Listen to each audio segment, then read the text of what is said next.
नासी खींचो मामा की अपडेट कंदासी टावरी बिरादरी जी बिंदुरिन में वार जी गाल ता वडा विड़ी पिया जहिड़े दौरान स्रोटा लगण सबब 4 ॼणा ज़ख़्मी थी पिया जिन्हनि खे अस्पताल दाख़िल कयो वियो आहे। हिक जी हालत नाज़ुक ॿुधाई पई वञे।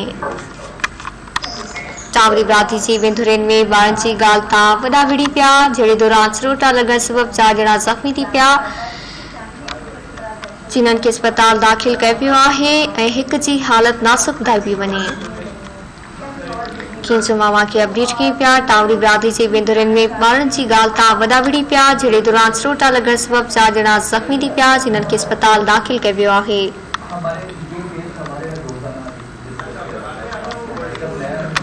आगा कई पिया वाक़िए टावरी बिरादरी जी बिंदुरिन में ॿारनि जी ॻाल्हि तां वॾा विड़ी पिया जहिड़े दौरान स्रोटा लगण सबब 4 ॼणा ज़ख़्मी थी पिया जिन्हनि खे अस्पताल मुंतक़िल कयो वियो आहे ऐं हिक ॼणे जी हालत नाज़ुक ॿुधाई पई वञे।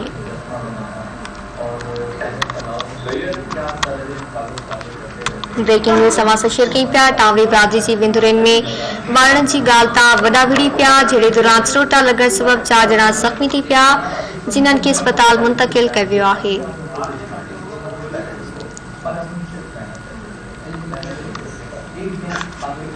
टावरी बिरादरी जी बिंदुरिन में ॿारनि जी ॻाल्हि तां वॾा विड़ी पिया जहिड़े दौरान स्रोटा लगण सबब 4 ॼणा ज़ख़्मी थी पिया जिन्हनि खे अस्पताल मुंतक़िल कयो वियो आहे ऐं हिक जी हालत नाज़ुक ॿुधाई पई वञे।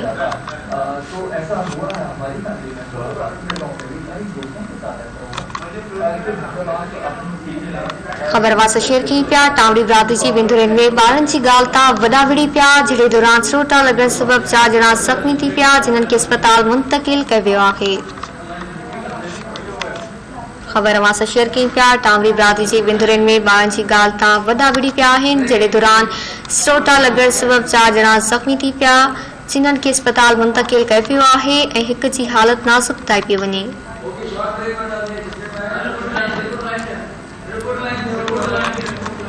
तफ़सील मालूम कंदासीं खींचो मां धरती टीवी जे रिपोर्टर खान मोहम्मद मर खां। जी खान मोहम्मद आगा कजो।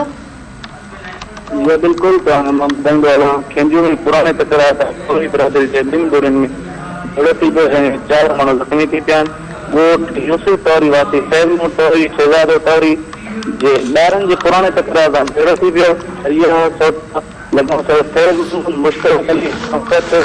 शहजादो तौरी सख़्त ज़ख़्मी थी पिया।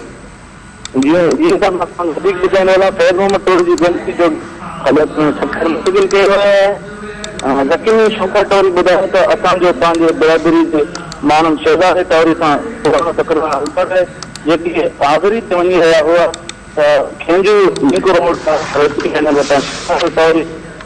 मालूम माण्हुनि ते हमलो करे ॾिनो त छेड़ थी पियो जंहिंजे नतीजे में 4 माण्हू सख़्त ज़ख़्मी थी विया आहिनि। जी मेहरबानी खान मोहम्मद मर तफ़सील जे लाइ।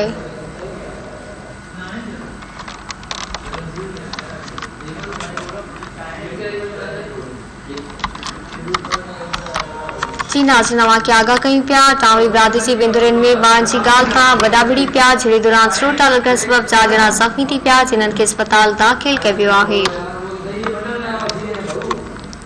खबर वास शेयर कई पिया टावरी बिरादरी जी बिंदुरिन में ॿारनि जी ॻाल्हि तां वॾा विड़ी पिया जहिड़े दौरान स्रोटा लगण सबब 4 ॼणा ज़ख़्मी थी पिया जिन्हनि खे अस्पताल मुंतक़िल कयो वियो आहे। हिक जी हालत नाज़ुक ॿुधाई पई वञे।